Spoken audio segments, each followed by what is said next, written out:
Welcome back to another Overlord Season 2 review. Today is Episode 6. I'm Justin, What is up? I'm Logan. and together we're Couch Talk.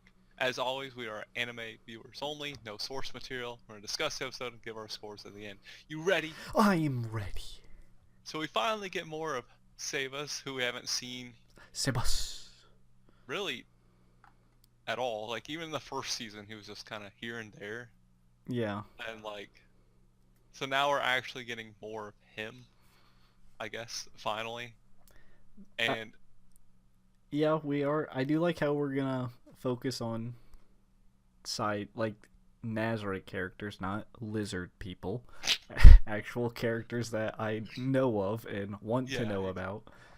And we do definitely get here that Sebas is much different than the others. And that's mostly has to do because of Lord Touch Me. Lord Touch Me was Lord a Touch Me very was like nice honorable guy. Yes. For being in the... Yeah, he was honorable, you know, he thought like helping people is common sense. Is what he said. And he instilled that into Lord Sebas. Right. Fucking Lord Touch Me. Which, we get that right off here when Sebas has to... First of all, the dude just throws a girl in a bag out in the street. For real. Is nobody going to be walking by at this time? Like, obviously it's just lucky Sebas is going... Like, I guess the Eight Fingers probably have, like, hard control of this area in the city, so nobody, like, is going to question a body in a bag out in the street, but... True. I mean, if I stumbled upon a body in a bag, I don't know what I'd do. I wouldn't go looking for who put the body in the bag. It's true. He like throws it in the street and then he checks it again later. Like, I don't know if it's because he heard Sebas or he's like, oh, is that where'd I put that body? Because he comes out and he just sees Sebas with it and it's like, oh. I do like when the girl grabs him by the leg. She's like, remove your hand. Hey, it's like, why is this girl in a bag grabbing my leg? But he ends up taking her. This is like, you know what? You know, Lord Touch Me. Ignore that. Lord Touch Me was like, oh, I would help somebody, so he's doing it. I like how as soon as he gets back, Solution is just like, what is that? Like, Solution was very against. She's mouthy, okay? She's kind of like the others, where like they don't. Obviously, they're not humans, so they keep looking down on humans. Right. But Sebas is not quite like that. But she is very upset. She's very pressed that he brought a human. Very mouthy. Like, Sebas is above you. He's your master. Right. Quit giving him lip the whole time. She's just constantly like, why do you want me to do this? Why do we need to know? Let's go talk to Ainz. Let's go talk to this. It's like, bitch, shut up. He's like, just shut the fuck up. Listen to me. Like, she doesn't even want to acknowledge it as, like, life. She just keeps saying, like, it and that thing. Like, right. Like, why do I have to heal it? Can't we go get Lady Festonia? It's just like somebody else where I don't have to go near it. Basically what she was going. Just like, she's gotta just be so just listen, all right? Solution, just listen. She like wanted her for her plaything. She's like, I want to devour her. I was like, whoa, what's going on here? Devour her. Which, and that's where it cut actually. That scene was like, I want to devour her. And it cut. I was like, oh shit. Right, I thought something bad was gonna happen, but she did heal her. So I guess they did take care of her. We don't we also don't really know why. Like, Sebas always clearly has, I guess, some plan. Cause like this episode kind of felt like a setup episode, and it feels like it's gonna be focused on the Eight Fingers. The Eight Fingers, or maybe even just Sebas. Cause like he had. We knew this was like part of his mission, I guess, from the first season. Right. But it was never like truly explained what his mission was going to be.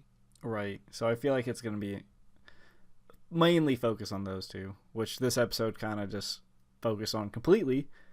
We kind of just learned like more about Sebas, his personality really, And then the next jump would have been like, we got that random flashback cutscene at first, like it just kind of threw in there. That kind of seemed like an odd transition. Obviously, it was because we were showing Ungloss and his memory of Shaltir, but it was just like until it got to that, I was like, what the? This is kind of randomly placed in here. That's all. I was like, are we about to recap? Like, what's happening? Like, I felt like that transition was kind of not smooth and it was kind of off-putting, but we do get has to do with Ungloss. Who's just, I was like, why are we getting this random bandit guy again?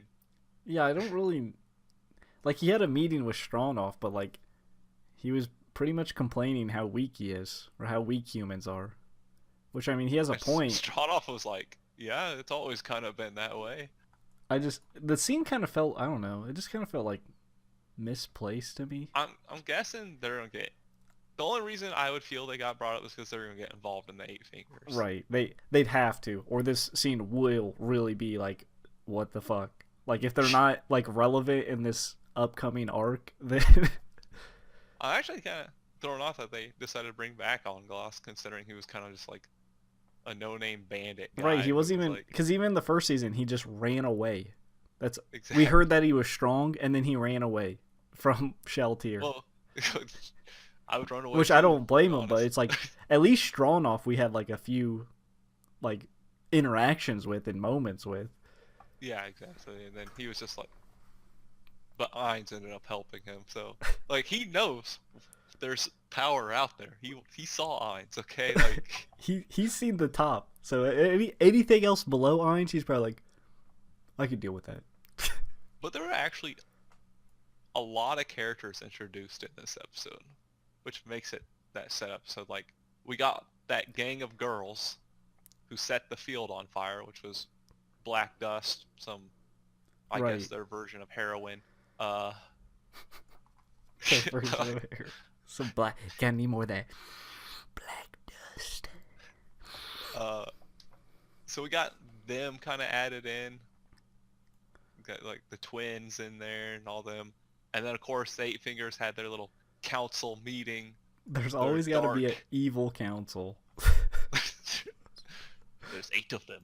There's always got to be a big ass round table with big obnoxious chair in a dark ass room. All of them just sitting there. Some of them, of course, are missing, and they're all like, "We hate the world." And that one girl, they honestly don't seem to work too well together, or at least know what each one is doing, considering the girl's like, oh, I'm not going to let you help me because I don't want you to know where all my secret operations are, stuff like that. Hey, it's only natural. When it's a bunch of evil people, you can't really trust each other. You're just like, we will benefit for now. But yeah, exactly. But like the other guy, he was like, yeah, I'll take you up on that offer.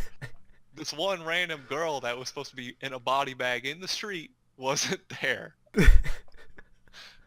I need you to locate this missing girl.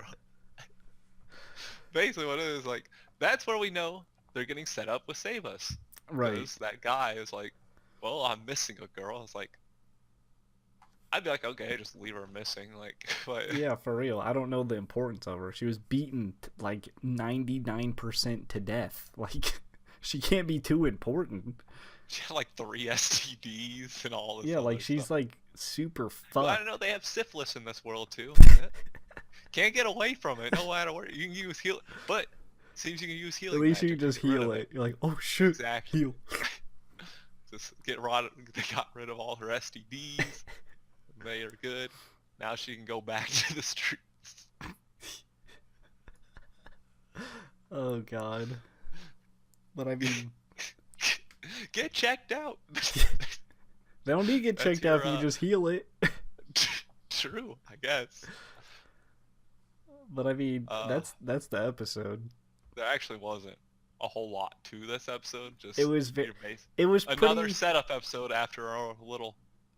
Yeah, that's how you set up a new arc. You just throw in a right. There's always that one like transitional setup episode where it's got to take you from one arc to the other. That's what this was. Just like the little bridge that gets you across. I mean, you want to just go ahead and rate it? Yeah. I'll give it like a 7. Like it wasn't super 6.5 ish, 7. Like it wasn't super outstanding. I mean, not much really happened. Sebas took care of a girl, and we got introduced to new characters, which is essentially the whole episode. But like, I'm glad we're gonna focus on a Nazarick member, which we were asking for. It just the show's kind of. I'm still not used to a show where season 1 was 90% of the main character and season 2 is 5% of the main character. Like he just disappears. That's kind of weird to me, and it's just different.